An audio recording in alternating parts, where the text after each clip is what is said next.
말씀 함께 읽도록 하겠습니다. 오늘 말씀 사무엘하 12장 13절에 있는 말씀입니다. 우리 한 목소리로 말씀을 저와 함께 읽도록 하겠습니다. 시작. 다윗이 나단에게 이르되 내가 여호와께 죄를 범하였노라 하매 나단이 다윗에게 말하되 여호와께서도 당신의 죄를 사하셨나니 당신이 죽지 아니하려니와. 아멘. 우리 말씀의 제목은 은혜의 보좌 앞으로 나아갑시다. 한번 저를 따라서 할까요? 은혜의 보좌 앞으로 나아갑시다. 아멘. 어떤 정신병원에서 이 사람이 정상인지 아니면 정상이 아닌지 테스트를 하는 방법이 있다고 합니다. 그것은 이 그림처럼 수도꼭지에 물을 좀 털어놓고 그 사람에게 저런 대걸레로 바닥에 있는 물을 닦으라고 이렇게 이야기를 한대요. 수도꼭지에 물을 털어놓고 대걸레로 바닥에 있는 물을 닦아라. 여러분 같으면 어떻게 하시겠습니까? 어떻게 하시겠어요? 네, 우리 아주 발표력이 좀 민준이는 어떻게 하실래요? 대걸레에 물을 묻혀서요. 네, 바닥에 있는 물을 닦아야 되는데 물을 묻혀야 돼요? 네. 네. 보통 이런 경우는 있잖아요. 일단 수도꼭지를 잠그잖아요. 수도꼭지를 잠그고 난 다음에 바닥에 있는 물을 대걸레로 이렇게 닦아내는 방법을 우리가 정상적이라면 그렇게 하잖아요, 그죠? 그런데 정상적이지 않은 정신을 갖고 있는 이분들은 어떻게 하냐면 그냥 수도꼭지를 잠그지 않고 있잖아요. 그냥 바닥을 계속 닦는데요. 그러면 그 하루 종일 닦아도 물이 없어질까요? 없어지지 않을까요? 계속 닦아야 되는 거예요.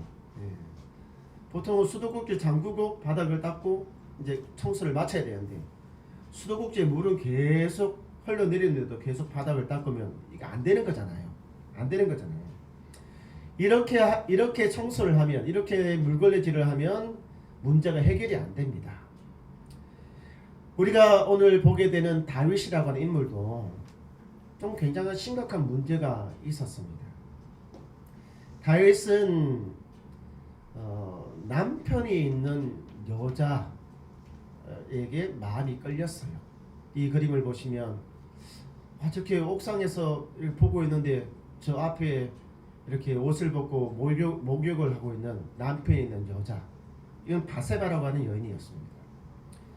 근데 보통 사람들 같으면은 그냥 몰래 보다가 그냥 말아버리잖아요. 눈팅만 한단 말이에요. 근데 다윗은 그렇게 하지 않았어요. 눈팅에서 조금 더 나가기 시작을 하는 거예요. 과감해지기 시작해요. 그래서 저 여자를 강제로 이렇게 썸띵이 일어나기 시작을 하는 거예요. 그러다 보면 어떻게 되겠습니까? 강제로 임신이 되는 거잖아요. 아주 심각한 범죄가 발생하게 된 거예요. 여기서도 멈추지 않고 다윗은 어떻게 했냐면 저 여인의 남편을 아주 개팍한 작전, 계략을 꾸며가지고 몰래 죽여버립니다. 아주 전쟁터에서 말이죠. 저 여인도 그 남편도 한 가정이 망가지는 거잖아요. 다윗은 우리가 볼 때도 굉장히 심각한 이것을 어떻게 해결을 했을까요? 사무엘하 12장 13절에 있는 오늘 우리가 읽었던 이 말씀이 다윗이 이 문제를 해결한 방법이었습니다. 굉장히 심각한, 우리가 생각할 때도 너무나 끔찍한 이 범죄를 다윗은 이 말씀을 통하여서 해결을 하는 거예요. 한번 보시기 바랍니다. 다윗이 나단에게 이르되 내가 여호와께 범죄하였노라 하매 나단이 다윗에게 이르되 여호와께서도 당신의 죄를 용서했습니다. 그러니까 다윗이 죄를 범하였다라고 하나님께 고백을 하고 그러니까 어떻게 돼요? 하나님이 그를 용서하는 이런 모습이 여기에 기록이 된 것입니다. 다시 말하면요, 다윗은 수도꼭지를 먼저 잠근 거예요. 수도꼭지를 잠그고 난 다음에 그 다음부터 문제를 해나가기 시작을 했다는 것이죠. 하나님께 죄를 지었다고 하는 사실을 변명하지 않고 그냥 솔직하게 적극적으로 깨끗하게 인정을 하는 거예요. 우리는 보통 그렇게 하지 않잖아요. 어떤 변명을 한다든지 뭐 이렇게 하는데 다윗은 깨끗하게 인정을 해요. 그리고 여기에 보면 빨간색으로 제가 시편 51편이라고 이렇게 기록이 되어 있잖아요. 이 본문만 봐서는 말하고 금방 용서받은 것처럼 보이지만 사실은 그것이 아닙니다. 여기와 여기 사이에는 시간적인 간격이 있어요. 시간적인 간격. 시편 51편은 바로 그 말을 네가 그렇게 범죄자다, 나쁜 짓을 저질렀다 라고 하는 말을 들었을 때 그 말을 듣자마자 다윗이 어떻게 행동했는지를 시편 51편이 보여준다는 거예요. 여기에는요, 다윗이 진짜 이 손바닥이 다 닳도록 있잖아요. 콧물을 흘리면서 내가 죄인입니다. 내가 잘못했습니다. 나를 용서해 주십시오. 나의 죄의 이 얼룩을 지워 주십시오 라고 정말 몸부림치면서 철저하게 회개하는 장면이 여기에 있다는 것이에요. 참 이 철저한 회개, 적극적인 이 회개를 통하여서 하나님의 용서가 다윗의 진정한 이 문제가 해결되었다는 것을 보여주고 있는 것이지요. 물론 다윗이 처음부터 이렇게 하나님 앞에 매달리지는 않았습니다. 자신이 저지른 범죄 사실을 숨길 수 있는 데까지는 숨기려고 했어요. 그리고 더 이상 숨길 수 없을 때 이 두 손 들고 온 거거든요. 사실 이 죄악을 숨기는 것이 전혀 도움이 안 되는데도 불구하고 있잖아요. 사람은 이상하게 자꾸 숨기려고 해요. 뭔가를 잘못한 것을. 아담도 처음에 범죄를 저질렀을 때 자신이 숨어버리잖아요. 그리고 자신의 저지른 죄악을 다른 사람에게 저 사람 때문이라고 이야기를 계속해서 계속 핑계를 대고 막 한단 말이에요. 제일 좋은 거는 하나님 앞에 나오는 건데 그렇게 하지 못한다는 것입니다. 얼마만큼 숨겼느냐? 적어도 8개월에서 9개월 정도는 자신이 잘못한 것을 숨겼던 것 같아요. 그러는 사이에 처음에는 이만했던 그의 죄악이 마치 우리가 눈싸움을 할 때 이 눈사람 만들잖아요. 그럼 한 번 굴릴 때마다 늘어나고 한 번 더 굴릴 때마다 늘어나듯이 있잖아요.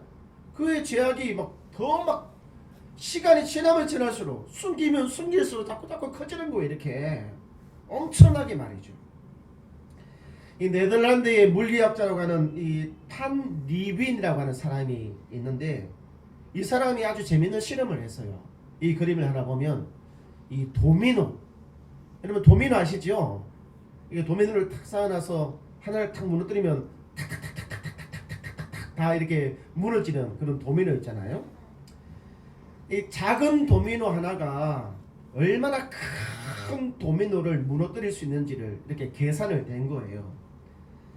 그의 계산 방법에 따르면은 만약 우리가 있잖아요, 1cm면 한 요만큼 되나요?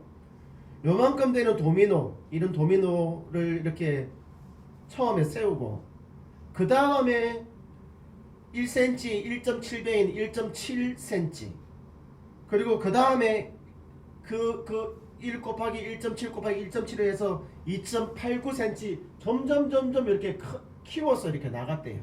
이렇게 처음에는 별거 아닌 것처럼 보이는 작은 거잖아요, 그죠? 근데 저런 식으로 세워서 나가면 21번째는 얼마나 큰 도미노가 되냐면 이 빌딩 하나 보이시죠? 미국에 있는 엠파이어 스테이트라고 하는 빌딩입니다. 이 빌딩의 높이가 381m라고 해요. 그런데 1cm에 1.7배씩 그 다음에도 1.7배씩 해서 21번째 그 도미노의 크기가 이 빌딩보다 더 크답니다. 놀랍죠? 근데 그 이렇게 큰 도미노도 있잖아요. 처음에 그 1cm의 작은 것을 딱 무너뜨리는 순간 딱딱딱딱딱딱딱딱딱 해서 21번째는 이만한 빌딩도 넘어진다는 거예요. 여러분 죄라고 하는 것이 그렇습니다. 숨기면 숨길수록 있잖아요. 저 거대한 빌딩도 무너뜨릴 수 있는 강력한 힘을 가지게 되는 거예요. 그러니까 다윗이 어떻게 되었습니까? 사람을 죽이잖아요. 그것도 아주 야비하게 말이죠. 자신의 충성스러운 신하를 죽인다는 거예요. 사람을 죽이는 것이 작은 일입니까? 엄청난 일이잖아요. 그죠? 그런데 그것도 있잖아요. 그 큰 죄악에서가 아니라 눈팅하는 그 일부터 시작을 해가지고 그 끔찍한 일을 8개월과 9개월을 숨기는 동안에 그런 일이 벌어지게 되었다는 것이에요. 그런데 이런 일이 있잖아요. 이런 일이 다윗에게만 일어날 수 있느냐? 그게 아니라는 것입니다. 이런 일들이 있잖아요. 남의 일이 아닙니다. 저와 여러분의 일이 될 수 있다는 거예요. 아우 뭐 다윗과 나는 다른데 나는 그런 일 절대로 안 해요. 아니에요, 여러분. 우리도 있잖아요. 우리도 이와 같은 시험과 유혹이 닥쳐오면 충분히 그럴 수 있는 가능성이 있는 사람들이에요. 우리는 완전하지 않습니다. 죄의 유혹에 언제든지 넘어질 수가 있어요. 그때 우리가 하는 행동이 뭐냐면 숨는 거예요. 계속 숨고 하나님 앞에 나가지 않습니다. 나오라고 해도 나오지 않아요. 자신이 할 수 있는 데까지 끝까지 버텨봅니다.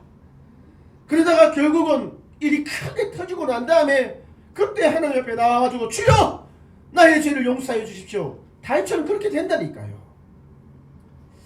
저는 이 다윗이 이 범죄하는 장면을 보면서 있잖아요. 참 이 성경 구절이 저의 마음에 떠오르더라고요. 히브리서 4장 16절 말씀이죠. 히브리서 4장 16절에 있는 말씀에 보면은 그러므로 우리는 긍휼하심을 받고 때를 따라 돕는 은혜를 얻기 위하여 은혜의 보좌 앞에 담대히 나아갈 것이다. 우리 성도는 이 성경 구절을 좀 보세요.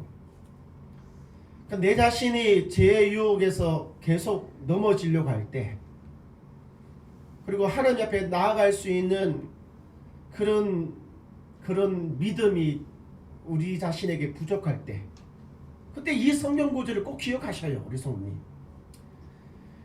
긍휼하심을 받고 때를 따라 돕는 은혜를 얻기 위하여. 이 때를 따라 돕는 은혜, 이거를 기억하십시오. 때를 따라 돕는 은혜. 우리 성도님, 이 때를 따라 돕는 은혜가 뭘까요? 도대체 이 때를 따라 돕는 은혜라고 하는 이 말의 의미가 뭐냐는 것이에요. 이 때를 따라 돕는 은혜라고 하는 것은 뭐냐면 다윗처럼 큰 죄를 지었을 때도 그분께서, 주님께서 우리를 도와주시는 은혜라고 하는 의미가 있습니다. 심지어 1cm의 자그마한 죄를 지었을 때도 우리를 도와주시는 은혜라고 하는 의미가 있다는 거예요. 그러니까 크든 작든 그것이 무엇이든 간에 우리 주님께서는요, 우리를 도와주려고 하고 딱 준비를 하고 계시다는 거예요. 이 사실을 기억하라는 것이죠. 그러면서 뭐라고 말씀하시냐면 주님 앞으로 나오라는 것입니다. 무엇을 가지고? 담대히 나오라. 이 담대히라고 하는 것이 뭐냐면 믿음을 가지고 나오라는 것입니다. 믿음. 우리는 있잖아요, 좀 뭐랄까, 크든 작든 간에 내가 무슨 염치로 하나님 앞에 나아가?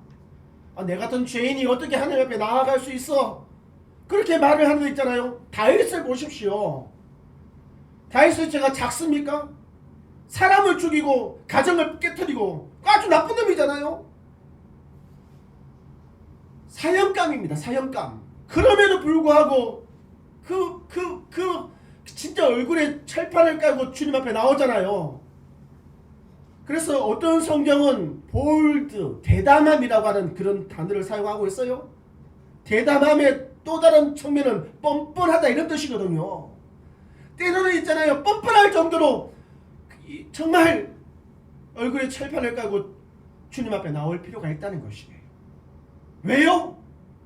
내가 어떤 크든 작든 어떤 죄악이든 때를 따라 돕는 은혜를 그분이 주시기 때문에 그것을 믿고 나오는 것이거든요. 저는 다윗에게 이런 믿음이 있었다고 확신합니다. 이 믿음이 있었기 때문에 그가 있잖아요. 하나님 앞에 나올 수가 있었던 거예요. 우리 사랑하는 성도님, 이 담대한 믿음, 때를 따라 나를 도와주신다라고 하는 이 담대한 믿음을 저는 우리 성도님들이 다 갖게 되기를 주의 이름 축원드립니다. 아멘. 근데 제가 했잖아요. 이 4장 16절 히브리서 4장 16절을 딱 읽으면서 이게 이 말이 담대히 주님 앞에 나아가라 이렇게 명령하는 것이 아니라 주님 앞에 나아갑시다 라고 이렇게 요청을 하고 있다는 거예요. 요청을 저와 여러분들에게, 지금의 우리 시대를 살아가고 있는 그리스도인들에게, 불완전하고 언제든지 죄 유혹에 빠뜨릴 수 있는 우리 같은 사람들에게 때를 따라 돕는 은혜를 주시기 주님 앞으로 나아갑시다. 믿음을 가지고 나아갑시다.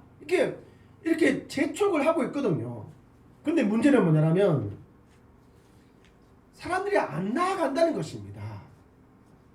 이 성경 구절의 말씀처럼 가자고 해도 안 간다는 거예요. 주님 앞에 나오라고 아무리 광음 지르고 해도 안 나온다는 것이죠.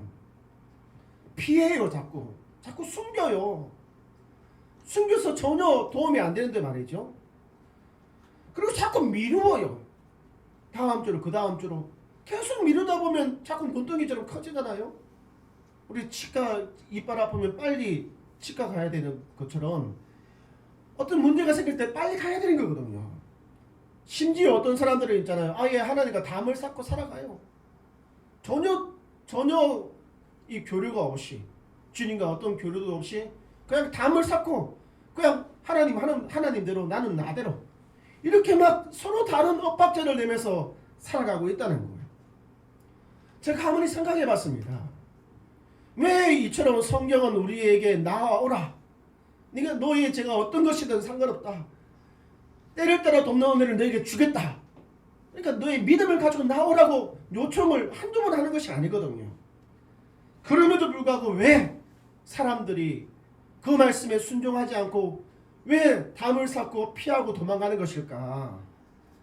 자, 그 이유를 한번 생각해 봤습니다. 이것이 오늘 제가 전하고자 하는 메시지의 핵심이죠.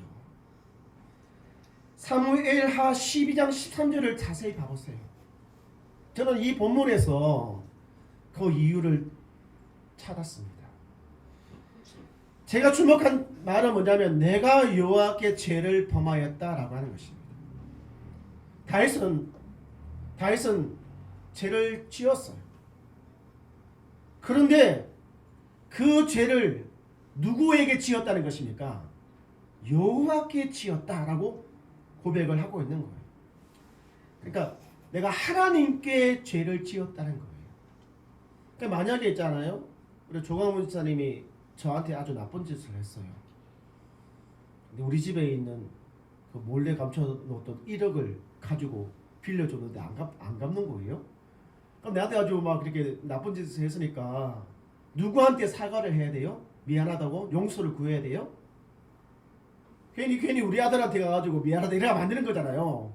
괜히 민준이한테 가가지고 미안하다 하면 안 되는 거잖아요. 그러니까 나에게 와서 2차 여차하게 돼서 미안하다 이렇게 해야 되는 거잖아요. 여러분 이 말 잘 들으시기 바랍니다. 이것이 굉장히 중요합니다. 다윗이 하나님께 죄를 범하였다라고 하는 것은 뭐냐면 내가 하나님께 용서를 받아야 되는 사람이라고 하는 사실을 고백하고 있는 것입니다. 내가 하나님께 용서를 받아야 되는 사람이다 라고 하는 이 사실. 근데 사람들이 이상하게 있잖아요. 죄는 짓고 있으면서도 내가 하나님께 용서를 받아야 된다라고 하는 것은 잘 몰라요. 오히려 있잖아요. 내가 내 죄값만 지불하면 된다는 거예요. 뭐 재판을 받아서 큰 집에 가서 뭐 몇 년 살고 온다든지 아니면 뭐 벌금을 낸다든지 아니면 도덕적인 책임을 진다든지 정치적인 책임을 진다든지 아니면 진짜 진심으로 사과를 그 사람 찾아가서 사과를 한다든지 그것도 모자라면 아예 자숙의 시간을 갖는다든지 아니면 뭐 전 재산을 다 뭐 해가지고 착한 선한 일을 한다든지 뭐 이런 식으로 하면 이런 식으로 그 사람에게 내가 저지른 그 죄값을 용서받으면 된다 라고 이렇게 생각을 하는 것 같아요.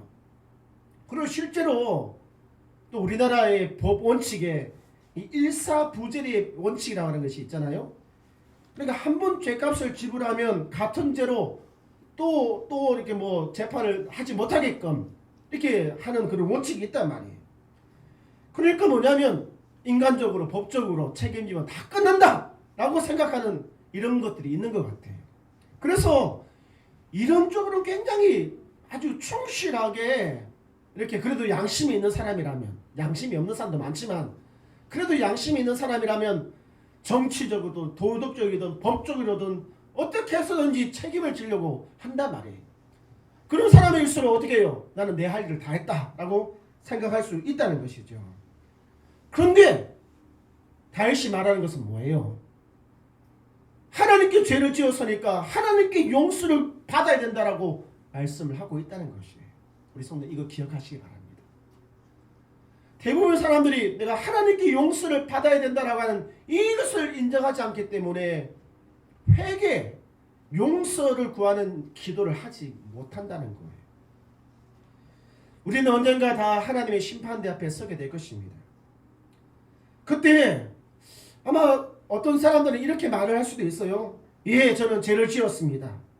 하지만 저는 이미 이 세상을 살아가는 동안에 저의 죄값을 이미 다 지불했습니다.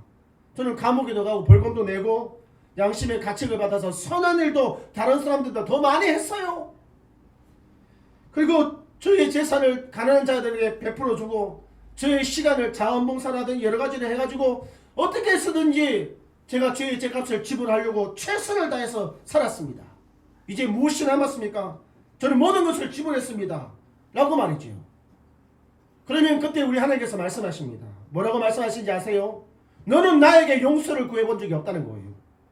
너는 나에게 너의 죄값을 가지고 나에게 용서를 구해본 적이 없다라고 말씀을 하실 거라는 거예요. 그러니까 뭐냐면 세상적인 나쁜 짓을 했기 때문에 세상적인 벌을 받는 것은 당연하죠. 그렇지만 더 중요한 것이 있습니다.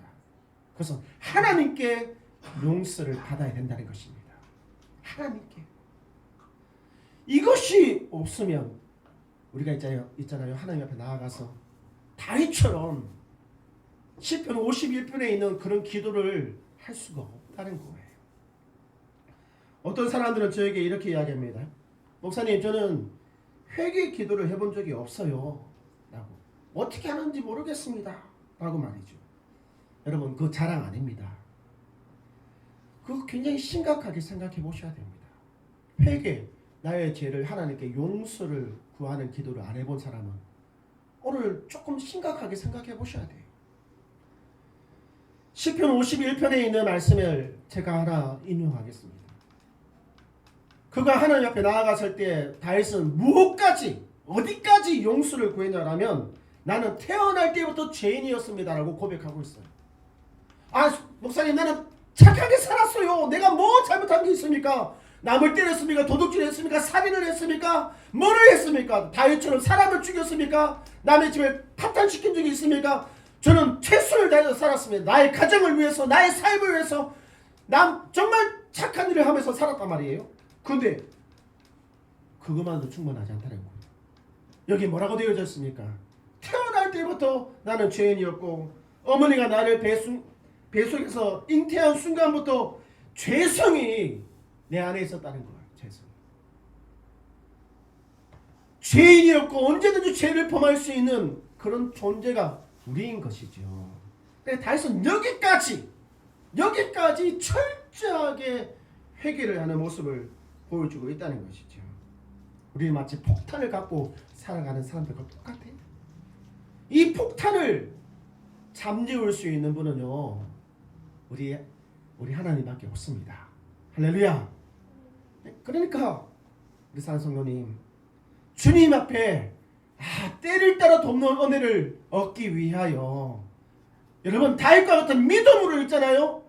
주님 앞에 좀 나오시기 바랍니다. 그래서 기도하시기 바랍니다. 주님, 저의 죄를 용서하여 주십시오. 나는 지금 어떤 죄를 지었는지 잘 생각은 안 나지만 나의 죄를 생각나게 해주십시오. 내가 알고 지은 죄, 그리고 내가 모르고 지은 죄, 내가 아니라고 생각했던 하여튼 잘은 모르겠지만 저에게 떠오르게끔 생각나게끔 해주십시오 라고 그것까지도 구할 수 있는 저와 여러분 되었으면 좋겠습니다. 여러분, 로마서 6장 23절은 우리에게 뭐라고 말씀하고 있냐면 죄의 삭은 사망이라고 이야기하고 있습니다. 이게 뭐냐면 죄 지으면 당연히 죽어야 된다는 뜻이죠. 그런데 이 삭시라고 하는 이 대가, 이것은 죄를 짓고 계속 거기에 머물러 있는 것 때문에 지불하는 대가라고 하는 뜻입니다.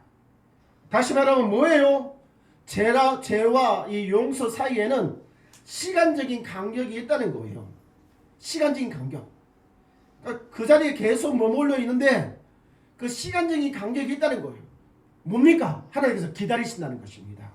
우리의 죄를 그 그리스도 예수, 그분의 이름을 힘입어서 나올 때까지 기다리고 계신다는 거예요. 근데 기다리는데도 불구하고 하나님 앞에서 용서를 구하지 않는다면 그 결과가 무엇이냐? 그것은 곧 사망, 영원한 죽음이라고 말씀을 하고 있는 것이죠. 여러분, 우리가 1월달에 꺾이지 않는 믿음, 그 다음에 굴복하지 않는 믿음이잖아요. 다윗을 보십시오. 그렇게 나쁜 짓을 했음에도 불구하고 때를 따라 돕는 은혜를 주신다라고 하는 그 믿음 가지고 그분께서 기다리는 그 시간 안에 찾아와서 자신이 하나님 앞에 용서를 구하지 않았습니까? 저는 오늘 이 시간 좀 무거운 설교지만 이 부분을 가지고 우리가 이 시간에 주님의 보좌 앞으로 함께 나아갔으면 정말 좋겠습니다. 살아계신 하나님, 우리는 아직 주님 앞에서 우리의 마음의 중심을 열기에는 여전히 부족하고 모자란다는 한 사실을 인정합니다. 주님, 그렇지만 우리의 생각과 우리의 양심이 이미 주를 향하여 용서를 구하고 있습니다. 그러기에 주님, 바랄고 원하건대 이 시간 우리 성도들 위에 역사하여 주셔서 주의 한결같은 사랑으로, 주의 거신 자비로 우리 안에 세상의 어떠한 물로도 지울 수 없는 죄의 얼룩을, 죄의 자국을 주님께서 깨끗하게 씻어주시기를 간절하게 원합니다. 이제는 우리 주 예수 그리스도의 거룩하신 사랑과 하나님 아버지의 은혜와 성령 하나님의 교통하심이 때를 따라 돕는 은혜를 구하며 믿음으로 주님 앞에 나아가기를 원하는 교회와 성도들 머리 위에 이제부터 영원토록 함께 있을지어다. 아멘.